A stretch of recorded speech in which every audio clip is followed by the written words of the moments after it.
Sydney. Hata hii kiti kidogo ya chair hawezi chukua.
Nairobi, and also members of the Disaster Response Committee gave us 200 liters of cooking oil, 470 kilograms of rice.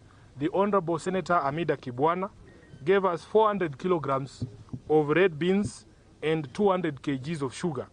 Then we have Honorable Abbas Khalif, who is also an ODM elected MCA representing South Sea, gave us 1,400 bales of maize flour. Then we have the Honorable Senator Christola Sige, who gave us 25 kilograms of rice and 25 kilograms of beans. The Honorable Esther Pasaris, 300 foam mattresses and 20 pieces of sanitary towels. I think there were more than that. 20 packs, right? 6 months, yes. Yes. Then the Honorable 48. 100 kilograms of soap, 100 kilograms of cooking oil, 100 kilograms of maize flour, and 20 dozen toilet paper. The Nairobi County Assembly leadership, who are represented here by the majority leader and the majority whip, Honorable Ogeto, gave us 100 mattresses, 120 blankets, 300 kgs of sugar, and Honorable Maurice Ochieng, who's the MCA Mountain View, he has just brought us 10 bales of maize flour. The members of parliament from Nairobi, as we had announced earlier, including the Honorable Tim Wanyonyi, who's here, contributed 2.5 million shillings for the initial visit to both Embakasi South and to Mathare, and also the food that was sent to, is it Kamkunji? No. Starehe, yes. The MP for Starehe got one lorry of flour, Honorable Mwago. Then we have received a donation from Peter Wandera, who's here. He ran for MCA in Dagoretti South, and he has given us 3 bales of maize flour. As 3 bales of maize flour.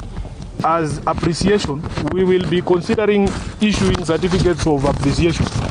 ODM always appreciates its members when they come out as strongly as they have. And in fact, in the history of this party, as far as I can remember, that certificate has only been issued once.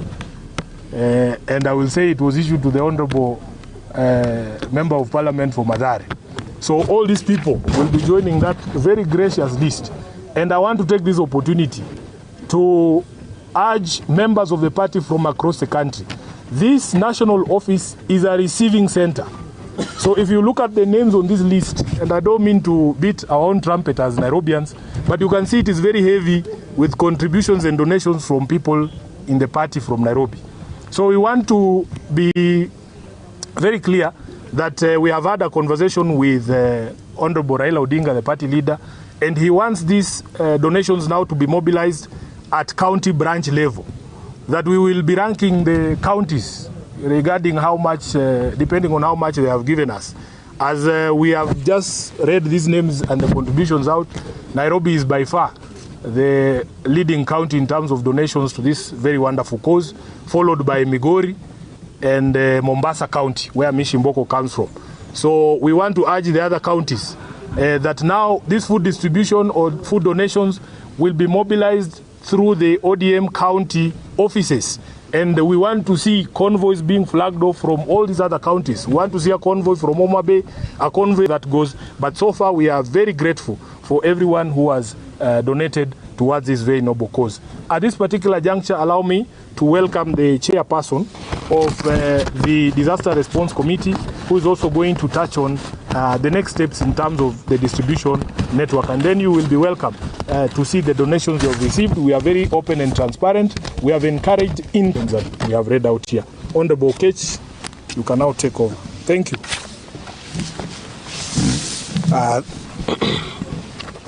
Thank you, SG, for that good recap of everything that we have done so far. I think that mine first and foremost would be to say thank you to number one, the committee for the commitment that they will continue to show, as well as the Kenya Red Cross for the partnership that we have continued to have in terms of just handling this logistics. SG, you'll realize that the hardest part of this work is not actually to receive the donations, because that is an easy part.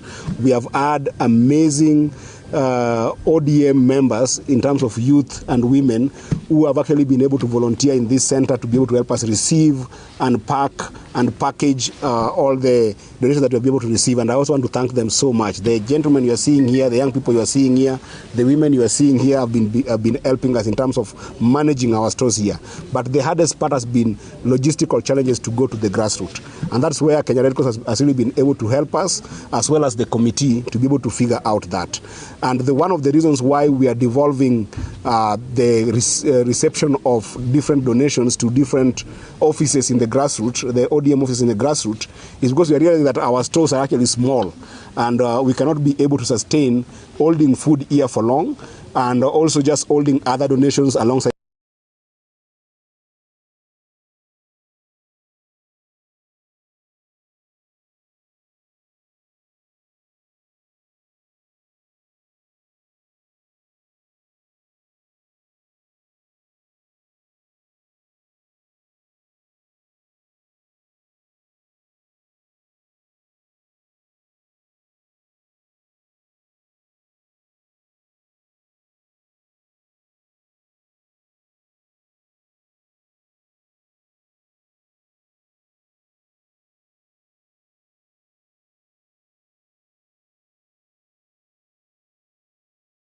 To look at things like blankets, which we have started receiving very many blankets right now, especially from Team Nairobi. I want to thank them so much.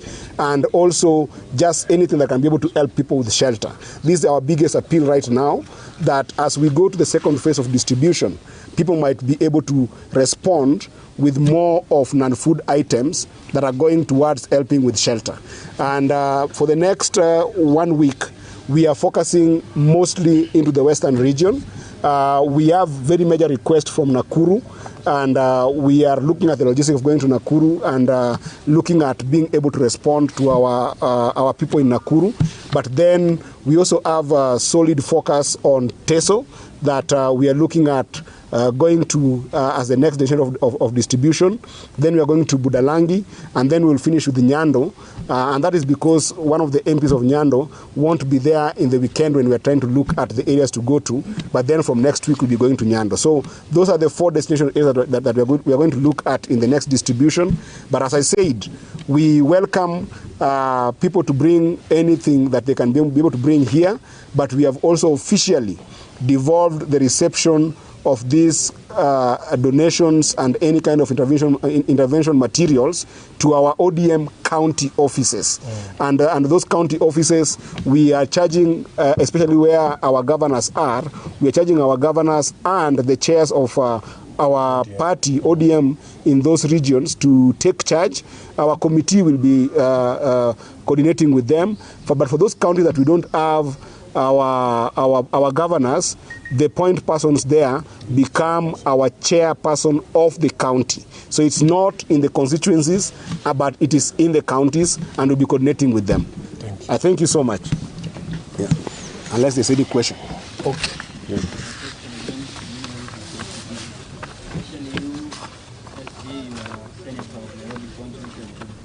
The most affected by the flood. Number one, I asked how you as an officer leader here are working to maybe curtail stuff, keep the event from happening here in Nairobi? Number two, maybe your opinion regarding the ongoing the demolition in Nairobi, especially the riparian land that has been gazetted by the government. By the way, before we have done Mavoko as well, and the distribution that we have had so far is up to 6,000 people. But I'll let SG respond to the question that has been asked. Okay, thank you very much. The first question is how we prevent this from happening in future. We want to say that nothing beats preparedness. We must be prepared for these things because you can see even the forecast is that these rains will continue. And because of changing climatic, stretched out, maybe would happen once in 20, 50 years, are now happening with greater regularity. So as the management of a city, and not just Nairobi, all across the country, there has to be now factored in the fact of climate change and unusual weather patterns and unusual rains, so that you prepare the people for such events. Number two, in terms of settlements along the riparian areas, the people of Nairobi are very cooperative. In fact, nobody wants to stay in the way or in a place that is dangerous to them. They are pushed mostly by the poverty levels and the economic situation that our people find themselves in. So there has been great cooperation. Initially, we were told that the riparian area would be cleared up to 15 meters of the high water line.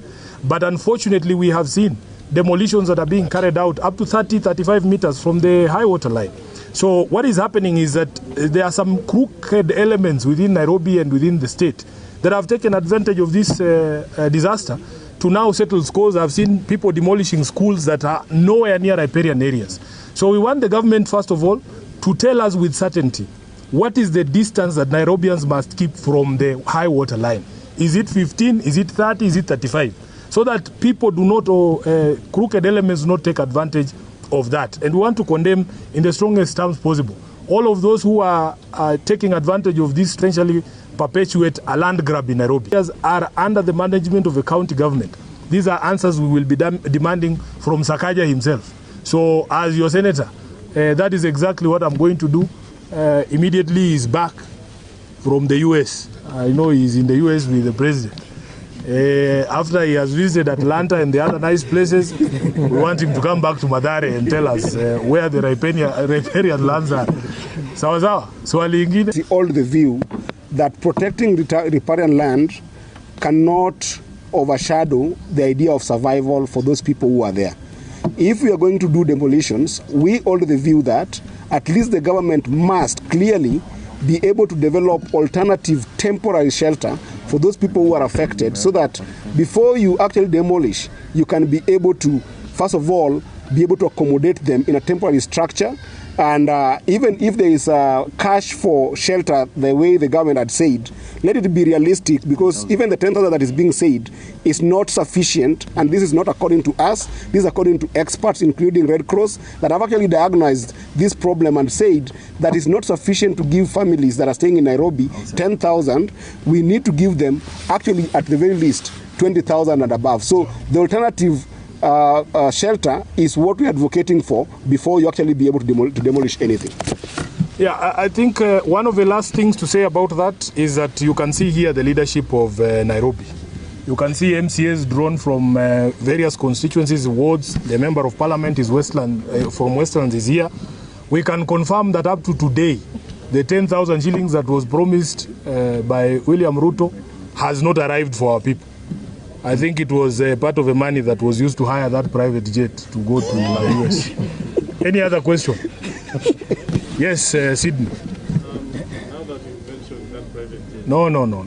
Can you focus now? On food, focus on food. Yeah, the focus is there.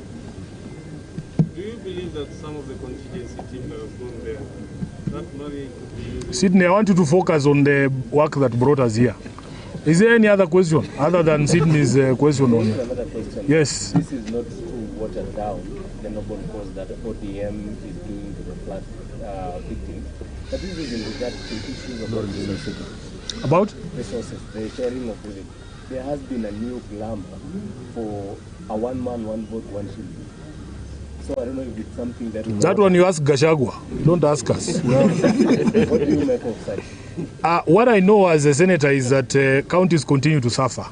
And in fact, some of the criticism that has been directed to counties in their response is that the law requires them to set aside 2%